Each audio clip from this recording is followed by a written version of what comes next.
Today's lesson, I'm going to talk about thinking outside the box. So, most of the edge that you will gain in trading is by taking the conventional wisdom and flipping it on its head. Not by assuming that you can just fade something. What do I mean? Let's use RSI, Relative Strength Index, as an example.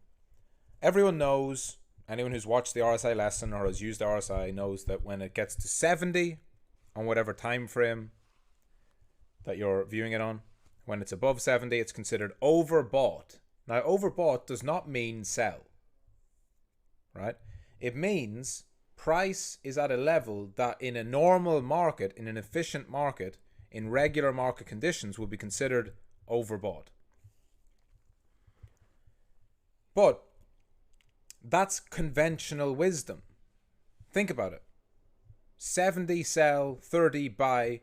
That is literally the most basic example of conventional wisdom on planet Earth. If you read a one-page description of the RSI, it will tell you that. If you watch my lesson, it will say above 70, caution on longs, below 30, caution on shorts, it could reverse. But you can't make a profitable trading strategy from that. You can't be profitable forever just selling the 70 and buying the 30. If it was that simple, everyone would do it. Where you will find your edge is by thinking outside the box around these events. I want you to take what I say next and apply it to different indicators, different patterns of volume, different coins, and think through the lens of divergences. A divergence is simply where one piece of information is doing one thing and another piece of information is doing another.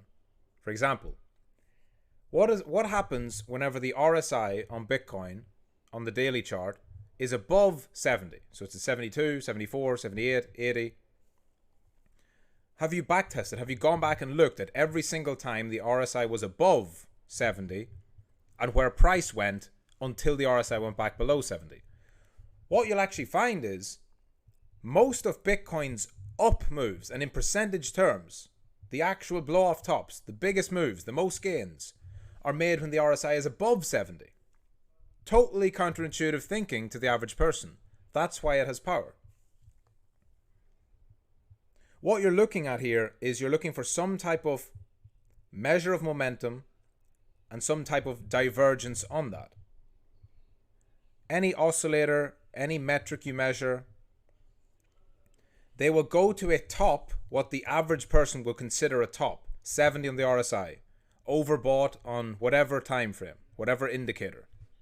It could be volume weighted average price, where it's at above 2 standard deviations. It could be moving average, Keltner channels, could be anything, could be outside the Bollinger Bands. Understand that the average person, the average trader will think one way and they will act based upon that. So in a perfect market, what I observed, around 70, price does usually reverse. But if it gets above 70 and holds there, it actually tends to go further. And I have reasons to speculate on that, but from my own research I realized, and what I found was, certainly, one of the biggest things was bots and people's algorithms. Yeah? So instead of reversing, you have price continuing to rip. Because if you've got multiple indicators or multiple tools that are all signaling for price to go up or price to go down, and it doesn't do that, it's taking the liquidity from those people and using it to fuel price higher. For example, RSI gets to 70, there will be algorithms coded to sell. People will have bots that will sell at 70. That's liquidity. As it keeps rising, it's just consuming all that liquidity, and everyone who follows the indicator blindly and thinks, I must sell, it's above 70. Then it goes to 75. Well, I must sell now, it's at 75. And they double down, and it goes higher. It goes to 80, and price keeps going up. And they say, well, I must sell now because it has to reverse. And eventually they get totally blown out and wrecked, and then it reverses. You have to be observant of these things. You can't just assume anything in the market. And quite often, if you take any piece of conventional wisdom and look for ways at which that can fail, that can be your starting point for a potentially profitable system.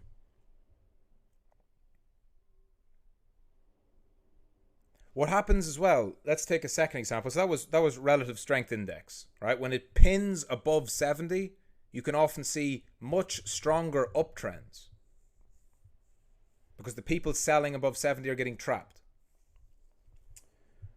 VWAP is another one. If you put on the volume weighted average price bands and you put on 3 standard deviations, if you don't know what that is, watch the lesson on it. You'll see that generally price spends its time in between the VWAP and the 2SD. To go above 2 standard deviations is a 1 or 2% chance, or less than 4% chance. So almost every time it gets above 2SD, it should reverse, or gets below 2SD, it should reverse. But again, observe what happens when it gets above the 2 or below the 2 and pins there and keeps pushing between 2 and 3. You often get very aggressive continuation of trends. That's because at certain periods when the market gets particularly volatile and has particular upside momentum or downside momentum, the indicator breaks, the liquidity of people and algorithms that are buying or selling based on that is trapped, and price can move exponentially higher or lower. All of that comes through thinking outside the box, through testing, through understanding what price should do, and then understanding what conditions could cause that to break. There is no perfect answer to this. It's a starting point for you. This is supposed to be something to spark an idea in your mind that you then go and research and test yourself. That's today's lesson. Take that, run with it, get to work.